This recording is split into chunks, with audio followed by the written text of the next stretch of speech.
কোটা আন্দোলনের ব্যাপারটা সেই 2018 সালে, আমি তো চট্টগ্রামে যখন হয় ওই সময়টাতে একদম মাঠ পর্যায়ে নেমে সামনে থেকে তখন আন্দোলনটা করেছি। আমার কাছে আন্দোলনটা আরও অনেক বেশি গভীরতর একটা স্থান আসলে দখল করে আছে আর কি, আমার মনে বলি বা সব কিছু মিলে। এবং আমাদের শিল্পীদের তো সবার আগে রাস্তায় নামার কথা, কারণ এই যে আপনি যদি আমার জামাটা দেখেন, আমি এখানে কিন্তু লিখে নিয়ে এসেছি, পিছনেও লেখা আছে।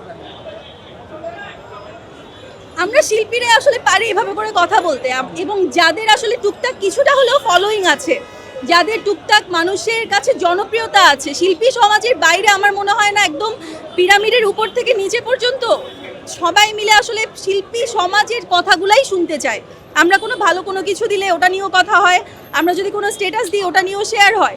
তো ডেফিনেটলি শিল্পী সমাজ কেন রাস্তায় নামবে না?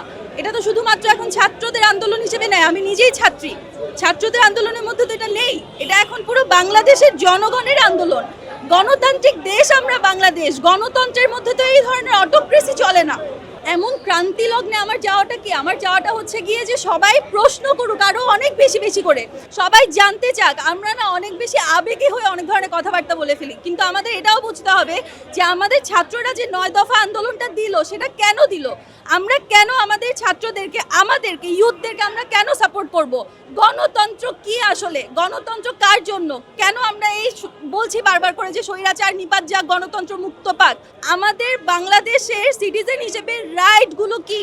আমরা যে রাইট চর্চা করতে জানি না, এটা আমার মনে হয় সবাই আমরা কম বেশি জানি। মোবাইল সিজ করা, that is not an option, you are not suppose to do that lawfully, it's not right. আমি বা আপনি, আমার মনে হয় না আমরা কেউ ওই তোপের মুখে পড়ে কোনো সময় আমাদের রাইটটাকে এক্সারসাইজ করতে পেরেছি। মূল কথা হচ্ছে সুচিন্তার উদয় হোক, গণতন্ত্র অবশ্যই মুক্তি পাক এবং স্বৈরতন্ত্র অবশ্যই নিপাত যাক।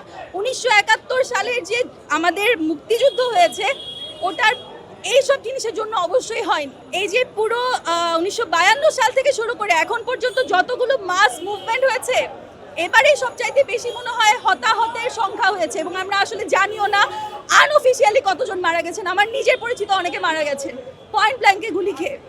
যতটুকু পর্যন্ত আসলে আমার নিজের বৃষ্টির কারণে আসতে একটু সময় লেগে গেছে, যতটুকু মনে হয়েছে যে এখানে কোনো ধরনের ভিআইপি মুভমেন্ট বা ব্লকেডের কারণে আসলে আমাদের ওই দিক থেকে এদিকটাতে শিফট করা হয়েছে। কিন্তু আমাদের প্রথমত ইচ্ছাটাই ছিল যে আমরা ওই জায়গাটাতেই করব, জিনিসটা আরও অনেক বেশি ইম্প্যাক্টফুল হতো, ওটাই। আইন শৃঙ্খলা বাহিনীর পক্ষ থেকে আসলে কোনো বাধা প্রাপ্ত হয়েছে কিনা?